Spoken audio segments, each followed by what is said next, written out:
기독교 윤리학 두 번째 시간입니다. 우리가 앞으로 윤리학을 통해서 원래는 다뤄야 될 분량이 너무 많아요. 일단 기본적인 틀만 보자면은 기독교 윤리학은 적어도 10계명에 기반을 해서 많은 부분 전개가 됩니다.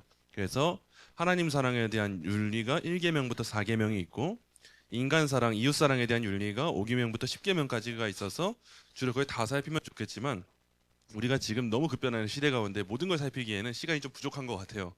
그래서 오늘까지는 조금 더 이 윤리의 기반이 되는 내용을 배우고 나서, 그리고 와서 이제 다음 주부터는 실제적으로 우리의 삶 가운데 부딪히는 윤리적인 문제들이 있어요. 대표적인 낙태 문제나 이런 생명 윤리적인 부분이 특히나 큰 문제인데, 이런 문제 중심으로 우리가 한번 살펴보려고 합니다. 오늘 같은 경우에는 이 문제입니다. 그래서 우리가 하나님의 뜻을 알아야 하나님이 기뻐하시는 삶의 열매를 맺을 텐데, 뭐가 하나님의 뜻인가? 이거 늘 우리한테 있는 질문 아니겠어요? 뭐가 하나님의 뜻인가? 우리의 삶에 너무 많은 문제들이 생겨요. 제가 방금도 청년들이랑 커피를 마시고 올라오는데, 청년의 시기에 왜 이렇게 많은 고민들이 있어야만 하는 건지 참 안타깝고 빨리빨리 해결됐으면 좋겠는데, 이런 마음이 드는데, 우리도 마찬가지인 것 같아요. 한국 교회가 지금 빨리 힘차게 나아가야 될 대의가 있습니다. 더 큰 일을 감당해야 되고, 우리도 더 큰 일들을 많이 꿈꾸고 목표하고 기도해야 되는데, 그걸 열심히 기도하다가 차별금지법 열심히 반대하다가 항상 막히는 게 뭐예요? 내 삶에 있는 작은 문제 하나가 생길 때, 내 생계가 지금 유지가 안 되는데 뭘 해야 되는가? 내가 지금 뭐 관계가 다 깨졌는데 뭘 해야 되는가? 이런 게 우리의 진짜 어려움 아니겠어요? 그렇기 때문에 오늘은 하나님의 뜻을 알아서 내 삶 가운데 닥친 문제 우리가 빨리빨리 해결해야 될 거 아니에요? 그래야 더 큰 꿈과 더 큰 사명을 품고 나갈 거 아니겠습니까? 오늘 그런 방식, 어떻게 해야 우리가 하나님의 뜻을 바르게 분별하고 이해할 수 있는가, 이 내용을 우리 한번 살펴보도록 할게요. 자, 오늘 강의 목표 우리 함께 한 목소리로 읽겠습니다. 복잡한 인생의 선택들 앞에서 성경적 원리와 성령의 감동을 균형 있게 분별하여 하나님이 기뻐하시는, 오늘 배울 건 이거예요. 거룩한 기술인데, 어떤 거냐면 항상 우리가 균형을 갖춰야 됩니다. 복잡한 인생의 선택들, 항상 인생의 선택들이 우리한테 늘 닥쳐요. 그냥 우스갯소리로 인생은 B와 D 사이의 C다. 그래서 벌스와 데스 사이의 초이스다. 맨날 이 말을 해요. 출생과 사망하기 직전에 우리 항상 선택의 연속이다. 근데 맞아요. 선택의 연속이에요. 오늘 뭐 할지, 뭐 입을지, 뭐 먹을지. 이때 먼저는 우리가 객관에 주목을 해야 돼요. 성경적인 원리가 뭔가. 그리고 나서 이 객관을 통해서 정리하고 주관을 통해서 확신을 가져야 되는데, 그 주관을 성령님께서 우리한테 일으키세요. 이 두 가지를 균형 있게 가져야 우리가 신앙을 바르게 갖게 되는 겁니다. 객관을 강조하다가 객관만 가지고 살아요? 그럼 메마릅니다. 성령님이 주시는 확신을 누릴 수가 없고 율법주의가 돼요. 근데 반대로 주관만을 강조해요. 객관은 없어요. 이성은 없고 주관만 있고 나의 감동만 있다? 그럼 감정적인 신비주의가 되고 맙니다. 그래서 우리는 늘 이 균형, 객관과 주관의 균형을 가져서 뭘 하냐? 하나예요. 하나님이 기뻐하시는 지혜로운 결정. 오늘은 그걸 내리기 위한 팁, 거룩한 기술이 무엇인가? 이걸 배우고 앞으로 이 기준들을 가지고 윤리 문제를 다루게 될 거예요. 이걸 한번 살펴보도록 할게요. 자, 기독교 윤리학이 우리가 지난주에 살핀 것처럼 성경 전체가 어떤 행동이나 태도에 대해서 하나님이 무엇을 기뻐하시는가, 이걸 기독교 윤리학이 가르쳐요. 근데 이런 윤리는 결정을 항상 해야 되는데, 진짜 좋은 결정이 뭐냐 했을 때 이런 거예요. 자, 하나님이 이 상황에서 나를 향한 이 하나님의 뜻을 어떻게 알 수 있는가라는 질문을 늘 던지고 그 안에 대한 답을 찾는 게 여러분 좋은 결정입니다. 우리는 흔히 삶 가운데 여러 결정을 하잖아요. 근데 그냥 나한테 이게 유익이야 라고 하는 결정은 신앙적으로 보았을 때 좋은 결정은 아니에요. 우리는 항상 인생의 목적이 하나님의 영광이에요. 그래서 지금 나한테 주어진 상황 가운데 하나님은 어떤 결정을 좋아하실까? 하나님의 뜻은 어디 있을까를 찾는 게 우리의 윤리학이에요. 기독교 윤리학. 세상의 윤리학은 그냥 나한테 뭐가 효율적이지, 뭐가 도움이 되지, 뭐가 나의 재정을 채워주고 나의 삶에 유익이 되지, 이걸 찾는 게 세상의 윤리학이에요. 그러니까 이 시대에 많은 쾌락주의가 물들게 되고, 지금 어제도 우리 깜짝 놀랄 뉴스가 나왔잖아요. 미국이 베네수엘라를 쳤는데 그 원인 가운데 마약 문제가 있다.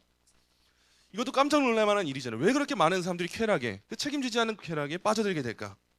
이런 거에서도 우리가 하나님의 뜻을 아는 게 중요한데, 하나님의 뜻이 아니라 내가 중심이 될 때 그릇된 윤리가 나오는구나, 이걸 알게 되는 거예요. 그래서 우리는 이거를 찾는 게 오늘 강의의 핵심적인 목표라고 할 수가 있어요.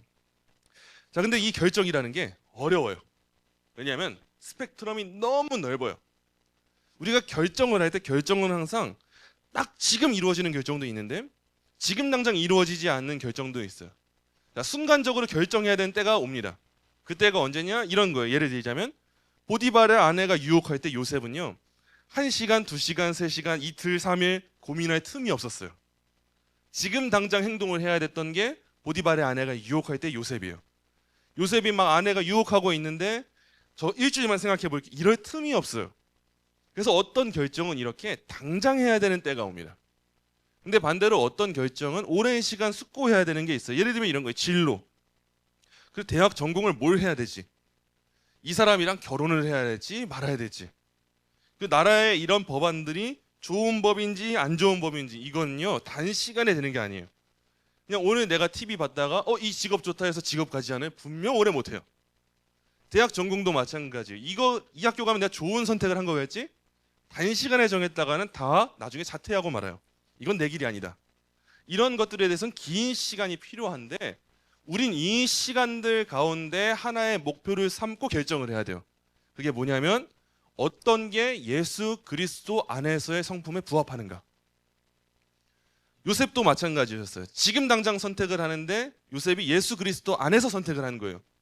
당장의 선택 가운데 이건 예수 그리스도께서 나한테 주시지 않은 음란이야. 당장 거부를 했어요. 진로도 마찬가지예요. 오랜 동안 고민하고 오랫동안 결정을 해야 돼요. 근데 이 결정도 왜 해요? 그냥 나는 재벌이 될 거야. 이게 아니라 하나님이 나한테 주신 은사는 무엇일 것이고 하나님은 나를 통해서 무슨 일을 이루실 것이고 오랜 시간 고민하고 선택하는 과정이 있는 거죠. 이런 것들을 선택하기 위해서 우리가 크게 4가지를 살펴볼 거예요. 자, 그 4가지가 뭐냐? 우리가 이런 윤리적인 좋은 행동을 하기 위해서는 이 4가지를 꼭 살펴야 돼요. 먼저 첫 번째는 행동 그 자체가 옳은가에 대한 거예요. 내가 하는 이 행동이 옳은가. 그리고 두 번째는 이거예요. 그 행동을 할 때 나의 태도가 옳은가. 나의 마음가짐이 옳은가. 세 번째는 그 행동을 하는 나의 마음의 동기가 옳은가. 그리고 마지막 4번째로 그 행동의 결과가 옳은가. 이 4가지는 여러분 이제는 좀 외워두실 필요가 있어요.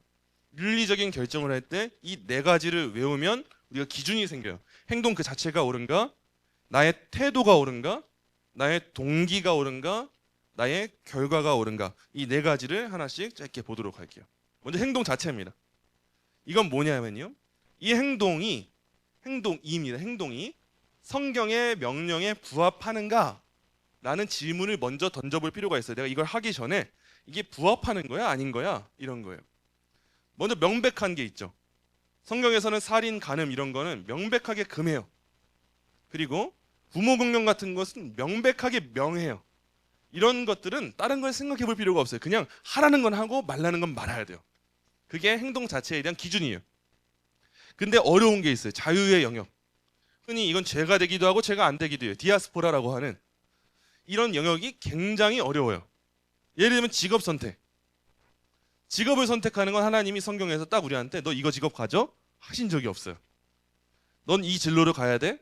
넌 이 학교를 가야 돼? 성경에서 말하지 않았어요. 그리고 어디로 이사 갈지. 이사 갈 때 여러분 성경을 펴놓고 고민하세요? 이거는 그렇지 않아요. 이거는 부동산에 가봐야 하는 거예요. 부동산에 가보고 집 주변을 돌아보고 여기를 가야겠다 알아보고 하는 거예요. 결혼도 마찬가지죠. 신학교에서 가장 많이 범하는 오류가 남자 전도사님들이 기도하고 여자 전도사님들이 찾아가요. 근데 찾아가서 뭐라고 해요? 하나님이 너랑 결혼하래. 그러면 100이면 100 다 까여요. 그럼 그게 하나님의 뜻이 아닌 거죠. 이런 문제, 결혼 문제는 단순하게 이게 뭐 성경에 써 있고 안 써 있고가 아니에요. 하나님이 우리한테 오랜 시간 생각해보고 기도하고 결정할 수 있도록 하는 그런 시간들을 주신 거예요. 이런 영역들은 우리가 어떻게 행동해야 되는가? 성경에 구체적인 명시가 없을 때는 나머지 오늘 배울 요소들을 고려해서 생각해봐야 될 필요가 있어요. 그래서 두 번째로 넘어갈게요. 행위자의 태도입니다. 사무엘상 말씀을 보니까 나 여호와는 중심을 보느니라 라고 기록이 돼 있어요. 하나님은 중심을 보세요. 우리가 겉모습으로 오늘 예배당에 나오는 거 행동 자체는 옳아요. 주의성사 한 거예요. 행동 자체를 볼 때. 근데 우리의 마음 가운데 하나님이 주인이 안 되고 예배하는 마음이 없으면은 우리 하나님은 그걸 예배라고 보시지 않으세요. 이게 윤리적인 문제예요. 겉으로 보기엔 우리가 똑같이 오늘 찬양을 고백했을 수 있어요. 행동 자체는 옳으네요. 찬양했네요. 근데 하나님이 보시기에 우리의 마음의 중심이 옳지 않으면 그것은 선이라고 할 수가 없다는 거예요. 자, 예를 들어 볼게요. 어머니가 딸한테 자기 방을 청소해야 나가서 친구들과 놀 수 있다라고 명령을 줬어요. 자, 그랬는데 딸이 옳은 행동을 했어요. 친구들이랑 나가서 놀고 싶으니까 어서 서둘러서 방을 청소한 거예요. 자, 그래서 결과가 옳아졌어요. 방이 깨끗해졌어요. 자, 그럼 이게 다 선일까 했을 때 하나님은 아닐 수 있다를 말씀하시는 거예요. 왜냐? 이 딸의 태도가 어머니의 명령이 기뻐서 순종한 게 아니라 딸이 일단 화가 나서 문을 쾅 닫고 들어갔어요. 쾅 닫고 들어가가지고 어머니의 말씀에 순종하기 위해서가 아니라 그냥 난 나가고 있으니까 나는 나가 놀고 싶으니까 씩씩대면서 청소를 하는 거예요. 자, 이걸 보세요. 행동 자체를 볼 때 행동은 옳았어요. 청소를 했어요. 결과도 옳았어요. 방이 깨끗해졌어요. 어머니의 말씀에 순종을 했어요. 자, 그럼에도 불구하고 하나님 편에서 보기에 그거는 옳은 일이 되지 못한다는 거예요. 왜냐? 마음의 중심이 벗어났으니까요. 그 중간 과정들이 다 생략됐으니까요. 그게 바로 하나님이 보시는 중심이에요. 우리가 이제 이걸 생각해 봐야 돼요. 셋째는 이겁니다. 행위자의 동기. 왜 이 일을 하는가? 예수님은 사람한테 보이려고 의를 행하지 말라라고 말씀하셨어요.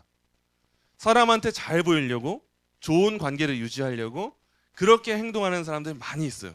근데 그게 항상 다 옳은 일이 되는가? 그렇지 않아요. 예를 들면 우리가 오늘도 예배할 때도 마찬가지가 될 수 있어요.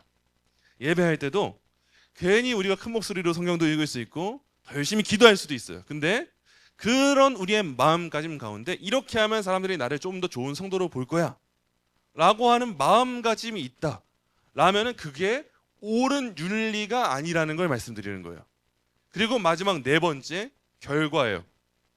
자, 행동의 결과를 생각하라 라고 성경이 우리한테 권면해주는 부분들이 있어요. 예를 들자면 우리가 잘 아는 바울에 대한 부분이에요. 바울이 돼지고기를 먹는 행위 자체는 죄가 아니다 로마서에서 말씀합니다. 그리고 그 행동이 다른 이에게 부정적인 영향을 미친다 라면 먹지 말아야 된다 라고 가르쳐요. 자, 그럼 이건 무슨 말이에요? 먹으라는 거예요? 말라는 거예요? 겉으로는 먹어도 된다를 말하는데 그래도 먹지 마 이걸 말하는 거예요. 예를 들면 이런 문제예요. 한국 교회가 유독 예민한 문제가 있어요. 유독 너무 민감한 문제, 다른 해외 교회보다.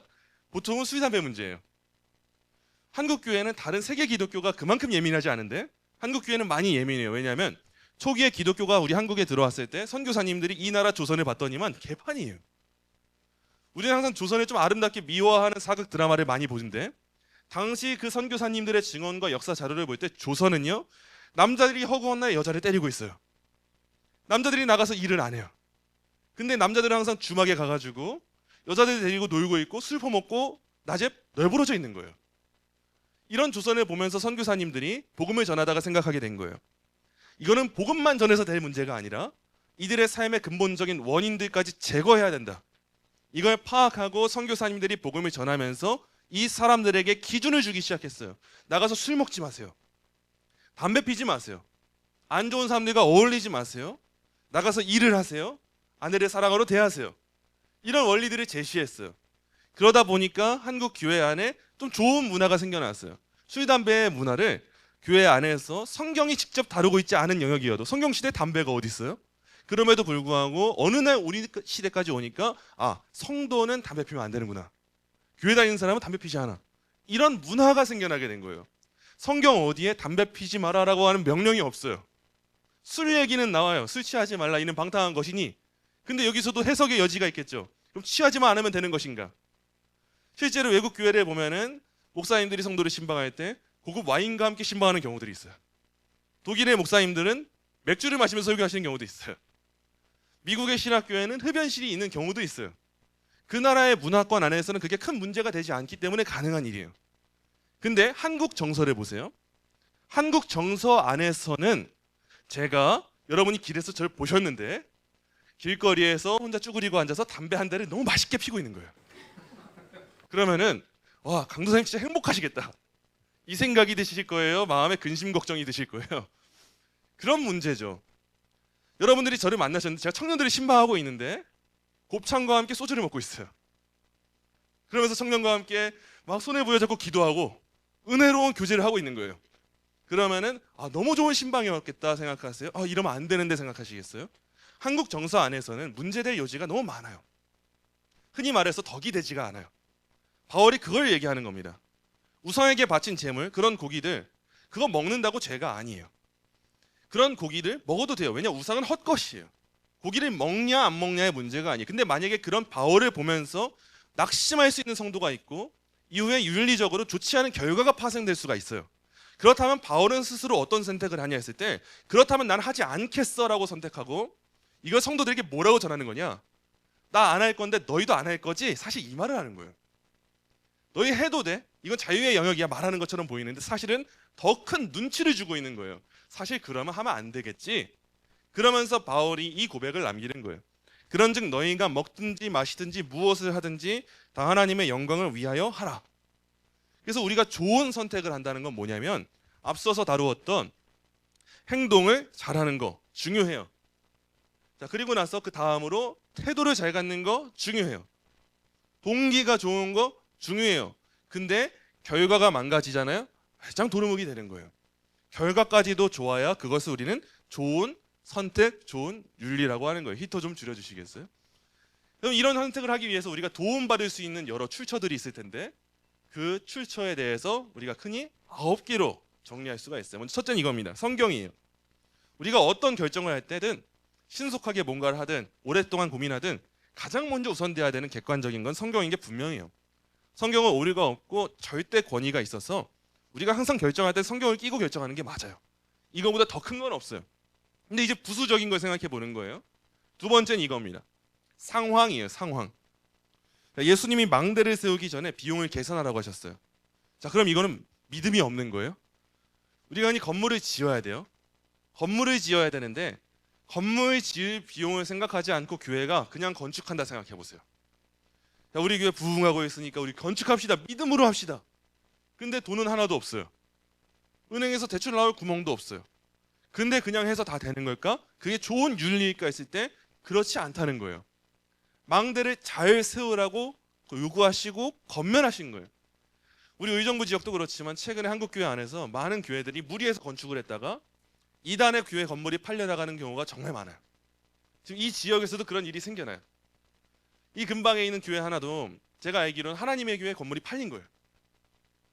열심히 교회 잘 지었고 믿음으로 선택을 했죠. 그랬는데 교회가 나중에 결국 경매가 나와요. 경매가 나와가지고 하나님의 교회에 헐값에 팔려버려요. 과연 그게 옳은 선택들의 결과였을까? 무조건 다 잘못됐다고 할 수 없겠지만 이런 부분들을 우리가 직접 비용을 계산도 해보고 상황을 잘 살펴도 보고, 하나님이 그러라고 우리한테 이성을 주시고 지혜를 주셨거든요. 그런 계산을 하는 것 자체가 잘못이 아니라는 거예요. 그래서 책임 있는 선택을 하기 위해서는 먼저 상황과 관련된 실제 사실을 우리가 스스로 찾아봐야 돼요. 우리가 창업을 할 거예요. 그럼 그 길목에 사람들이 얼마나 다니는지 찾아보는 게 믿음이에요. 그걸 하라고 요구하시는 거예요. 아무것도 안 해보고 제가 카페를 차린다고 해보세요. 전 복음 선교의 목적을 위해서 카페를 차릴 건데 커피 한 잔에 300원에 팔면서 전도할 거예요. 제가 이렇게 결정했다 생각해 보세요. 카페가 유지가 되겠어요? 카페가 유지가 되겠고 카페를 통해 선교가 되겠어요? 그런 것들이 가능하지가 않죠. 그거는 믿음이 아니라 어떻게 보면 망상에 가까워요. 그래서 예수님께서도 망대를 지을 때 철저하게 비용을 계산하고 지어라 라고 말씀하신 거예요. 믿음의 영역이 있어요. 어쩔 때는 신비하게 특별하게 우리가 진짜 믿음으로 모든 걸 걸고 이성을 뛰어넘어 역사할 때가 있어요. 근데 되게 많은 경우에는 이성을 뛰어넘지 않고 하나님은 일반적인 역사 가운데 일을 이루신다는 거예요. 열심히 공부해야 서울대 가는 것이고, 취업을 열심히 준비했을 때 좋은 결과가 생겨나는 것이고, 열심히 돈을 저축했을 때 돈이 쌓이는 것이고, 이런 원리가 우리한테 주어진다는 거예요. 셋째는 이겁니다. 자기 이해예요. 현재 처한 상황에서 자신과 자신의 역할을 이해하는 것도 너무 중요해요. 그래서 바울이 이렇게 말을 하는데 우리 함께 한 목소리로 읽겠습니다. 나는 내가 받은 은혜를 힘입어서 여러분 각 사람에게 말합니다.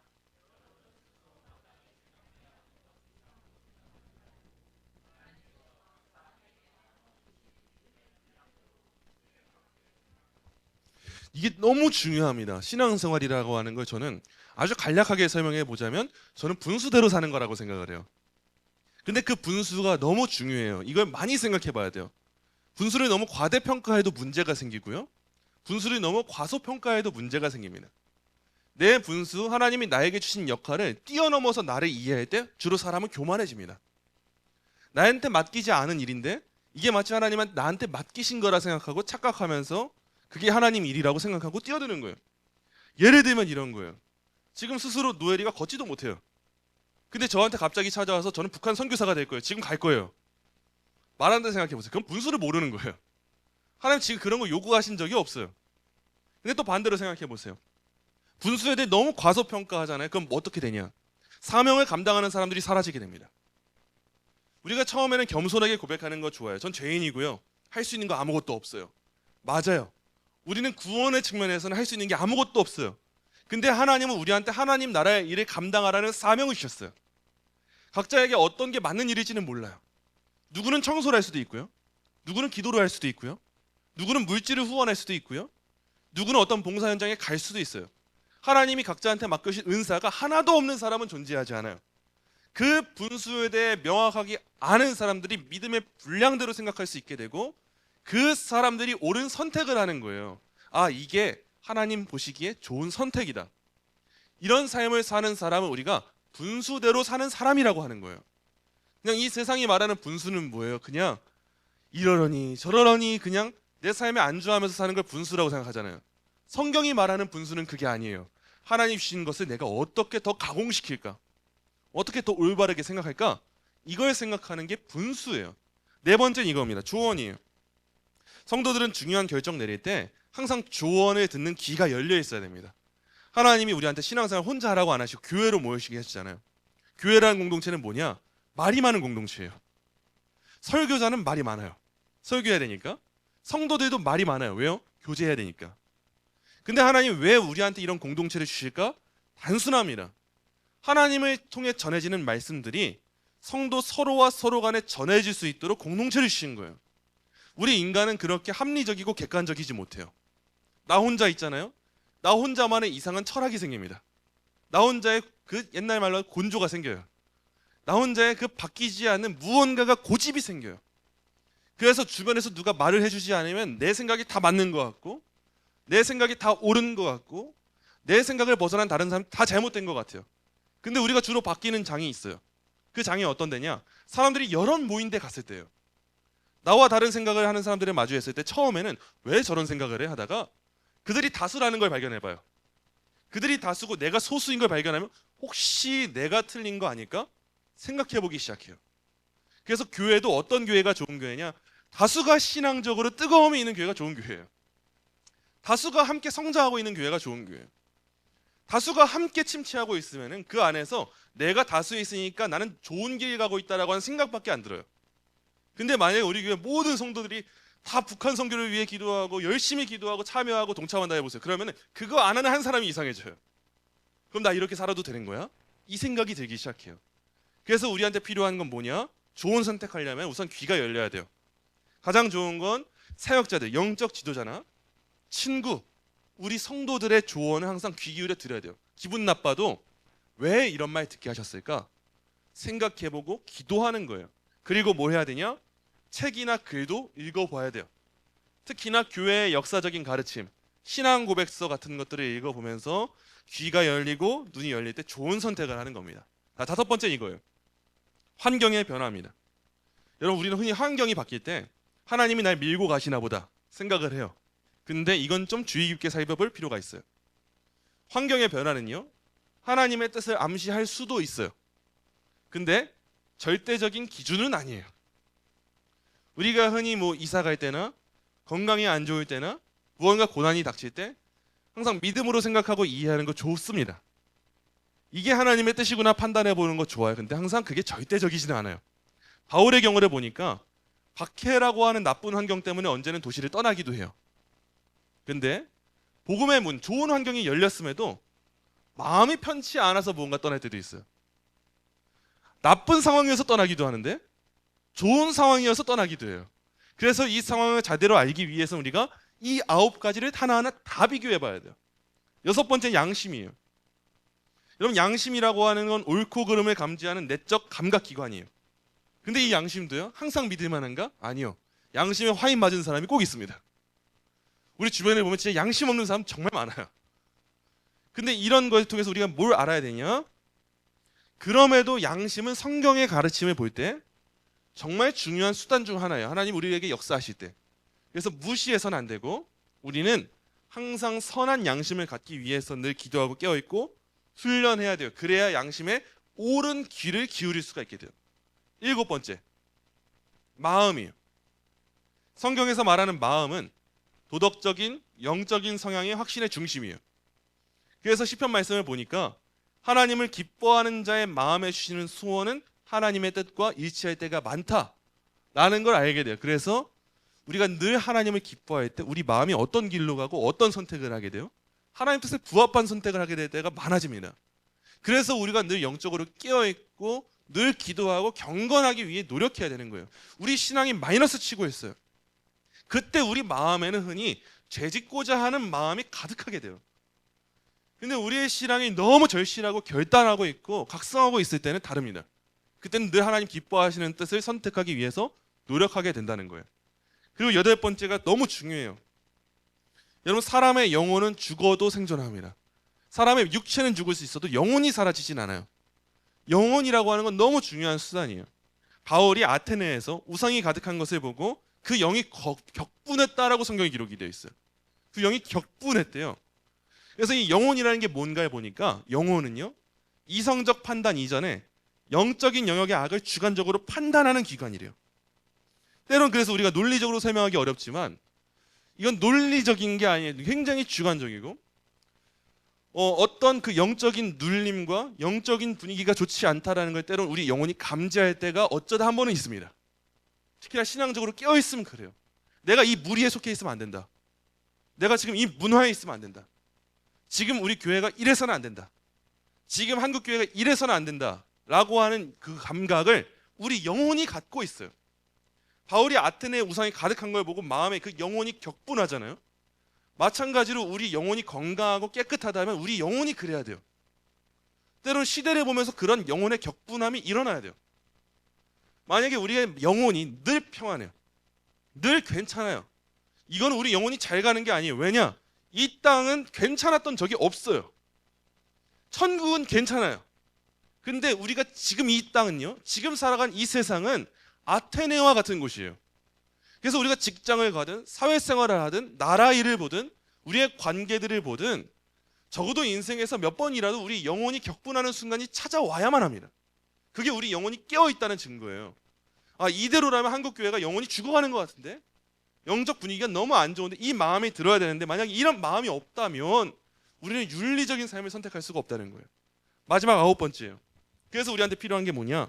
성령의 인도예요. 바울이 아시아로 가려고 할 때 예수의 영이 허락하지 아니하셨다라고 하는 말이 나와요. 성령 하나님이 그 마음을 주시지 않은 거예요. 가면 안 된다라고 하는 그 인도를 허락하신 거예요. 자, 하나님의 사람들은요, 하나님의 영을 선물로 받은 사람들이에요. 우리가 구원받았다는 것은 우리 안에 성령 하나님이 내주하신다는 걸 말합니다. 성령 하나님은 단 한순간도 우리를 떠나지 않으세요. 우리 안에 성령 하나님이 역사하고 계세요. 자, 그러면 우리가 어떤 선택을 할 때 항상 간구하면서 무엇을 구해야겠어요? 성령 하나님이 인도하시는 뜻을 따르게 해주세요. 이걸 구해야 되는 거죠. 이 기도를 안 할 때 무슨 일이 벌어지냐? 바울의 고백이 벌어져요. 내 안에 마음에 두 법이 있다라고 하는 상황이 펼쳐져요. 근데 바울은 어떤 고백을 해요? 내 마음에 원하는 것은 성령의 법을 따르는 것이다 고백하잖아요. 그럼에도 불구하고 육신의 법이 너무 강해서 넘어지는 곤고한 인생이 바울이었는데, 우리는 반대의 상황이 종종 생겨요. 우리는 성령의 법을 따르고자 하는 마음이 있어야 되는데 그게 아니라 오히려 육신의 법을 따르고 싶어요. 그래서 성령의 법을 꾹꾹 눌러 담아요. 꾹꾹 눌러 담으면서 귀 기울이지 않고, 하나님, 저는 이 길을 택하겠어요. 마음의 법을 따르겠어요. 제 육신의 법을 따르겠어요 라고 하는 상황이 종종 펼쳐지지 않아요? 그게 과연 윤리적인 선택일까요? 그렇지 않다는 거예요. 우리는 늘 성령 하나님의 인도하심을 따라서 선택하기 위해서, 인도함을 받기 위해서 노력해야 된다는 거예요. 자, 정리해 보도록 할게요.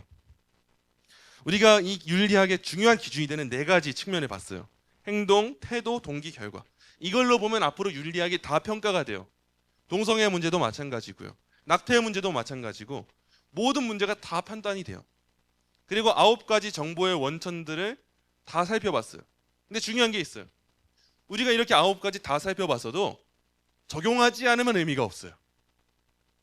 우리가 이렇게 배웠어도 실제 내 삶에서 결정하고 고민해야 될 때 성경 안 펼치면 도움이 안 돼요. 조언을 듣지 않으면 도움이 안 돼요.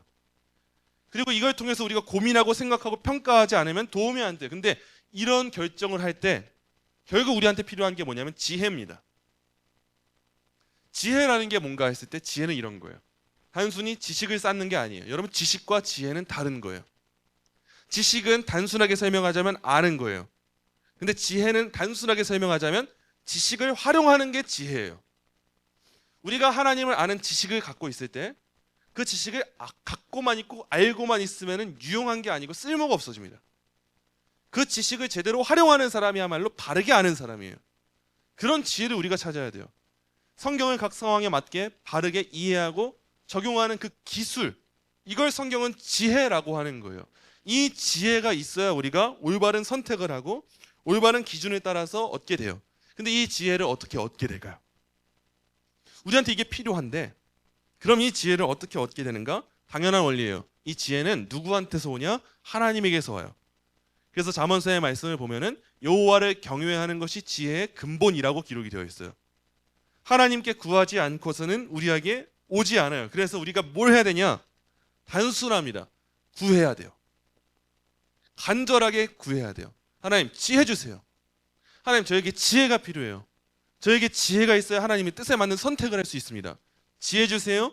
고백하는 것이고, 지혜가 부족하거든 이 말씀을 기억해야 돼요.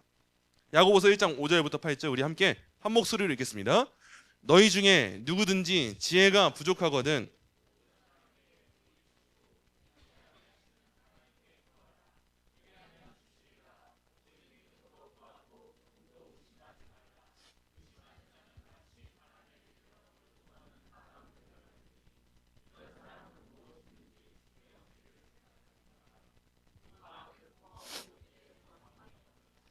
아멘.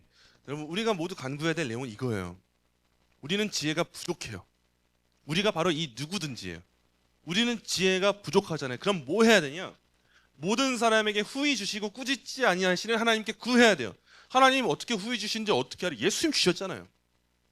이 안에서 우리가 확신을 갖는 거야. 예수님을 주신 하나님이신데 우리가 지혜를 구할 때 지혜를 주시지 않겠는가? 심지어 구하라라고 하시고 뭐라고 말씀하세요? 그리하면 주시리라. 오직 믿음으로 구하고 조금도 의심하지 말라. 구할 때는 의심을 빼고 나서 구하는 거예요. 하나님 주세요. 주실 걸 믿습니다. 고백하고 구하는 거예요. 의심하는 자는 마치 바람에 밀려 요동하는 바다 물결 같으니 이런 사람은 무엇이든지 주께 얻기를 생각하지 말라. 애초에 마음도 생각하지 말래요. 구하지도 말래요. 애초에 하나님이 허락하신다는 걸 믿고 구하는 사람들에게 하나님이 주신다는 거예요. 흔들리지 않는 믿음 갖고 하나님 지혜 주세요. 옳은 선택하게 해주세요. 저한테는 능력이 없어요. 저는 지혜가 없어요.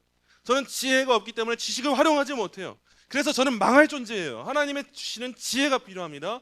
구하라고 말씀하시는 거예요. 자, 이어지는 말씀입니다. 히브리서 말씀 우리 함께 한 목소리로 읽겠습니다.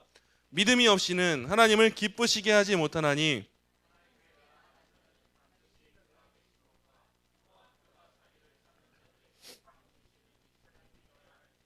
아멘. 여러분, 이런 구절들을 보면서 우리가 큰 격려를 얻어야 돼요. 큰 힘을 얻어야 돼요. 우리가 성경이 중요한 윤리의 기준이 된다는 이유가 이거예요. 우리가 어떤 사안을 결정할 때 항상 믿음이 안 생겨요. 항상 두려움이 찾아와요. 항상 염려가 가득해져요. 하나님이 나를 통해 뭘 하신다고, 내가 할 수 있는 게 뭐가 있다고. 근데 중요한 게 뭐예요? 하나님이 세우신 거예요. 하나님이 그 일을 하라고 세우셨으면 세우신 분이 책임지시는 거예요. 그렇기 때문에 우리한테 필요한 건 뭐예요? 우린 그저 믿음 가지는 겁니다. 윤리적인 행동도 마찬가지예요. 우리 스스로의 힘과 노력으로 하자면 우리는 어떤 것도 올바른 윤리를 가질 수가 없어요. 올바른 열매를 가질 수가 없어요. 애초에 우리 존재만 바라보잖아요. 절대 우리가 힘을 얻지 못합니다. 그런데 우리가 힘을 얻을 수 있는 이유가 뭐냐? 자신감 있고 담대할 수 있는 이유가 뭐냐? 구하면 줄 거라고 말씀하시니까요. 후히 주시는 하나님께서 우리를 꾸짖지 아니하시고 주신다고 말씀하셨으니까요. 믿음으로 말미암아 나아가는 자는 하나님께서 분명히 상 주신다는 걸 우리가 믿게 되니까 믿음으로 나아가는 거예요. 그냥 우리가 이제는 머리가 너무 커지고 이상한 쪽으로 커지면 안 돼요. 구한다고 다 돼? 그것만 기도야? 이런 쓸데없는 소리에 우리가 귀 기울일 시간이 없어요.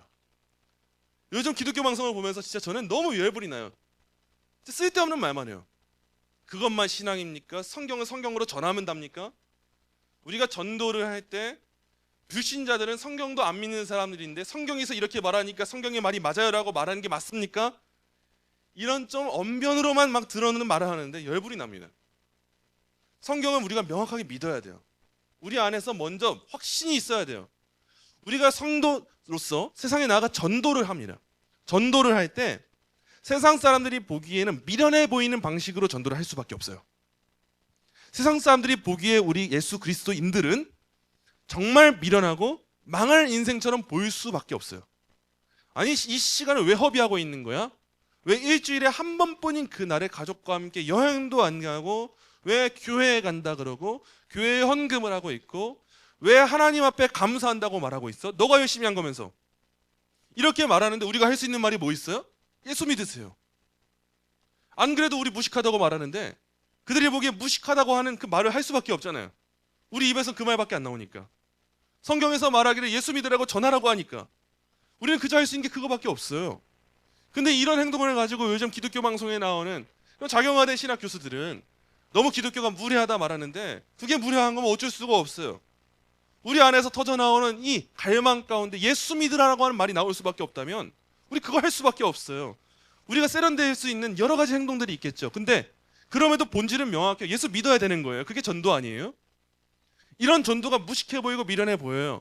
근데 그럼에도 불구하고 하나님이 역사하실 때 그거는 통로가 됩니다. 전에도 얼마 전에도 말씀드렸지만 저희 할머니가 누가 길거리에서 전도지 버린 걸 주워다가 예수님 믿었다고 말씀드린 적이 있어요. 저도 우리 교회 나가서 전도할 때 많이 느껴요. 아니, 요즘 사람들 보는 앞에서 전도지 버리더라고요. 아니, 저거 사람으로서 인간적으로도 그러면 안 되는 거 아니야? 생각이 들어요. 적어도 저는 인간적으로 누가 앞에서 나눠주고 있으면 저기 멀리 가서 버린다든가 할 것 같은데, 요즘 보는 앞에서 물티슈랑 전도지 다 버리더라고요. 그럼 누군가는 말하겠죠. 아니, 요즘 시대가 어떤 시대인데 그렇게 옛날 방식으로 전도를 해. 다 버리잖아. 다 싫어하잖아. 근데 그렇게 버린 전도지 하나를 가지고 누군가 한 명이 예수를 믿게 된다면 우리는 그 안에서 다 자부심을 가지고 담대하게 또다시 전도해야 되는 이유가 되는 거 아니에요? 마찬가지예요. 우리가 성도로 살아갈 때 다양한 윤리적인 결정을 해야 돼요. 그때 우리는 요즘 시대는 너무 머리가 컸기 때문에 앞서서 말한 다양한 조건들이 있을 때 1차는 성경이고 2차는 간구해서 성령의 능력으로 우리가 살아가야 되는 것인데, 내가 할 수 있는 것부터 먼저 찾아가요. 재정에 문제가 생길 때 열심히 일하고 내가 채워야 되는 거 맞아요. 근데 요즘 시대를 봤을 때 너무 안타까운 건 기도하지 않고 채우기에 바쁜 것 같아요. 과거 한국 교회는 일하지 않고 기도만 해서 문제가 되는 때가 있었죠. 그런 적이 없었다고 하면 그것도 역사를 왜곡하는 거겠죠. 근데 둘 중 하나를 비교해 보자는 거예요.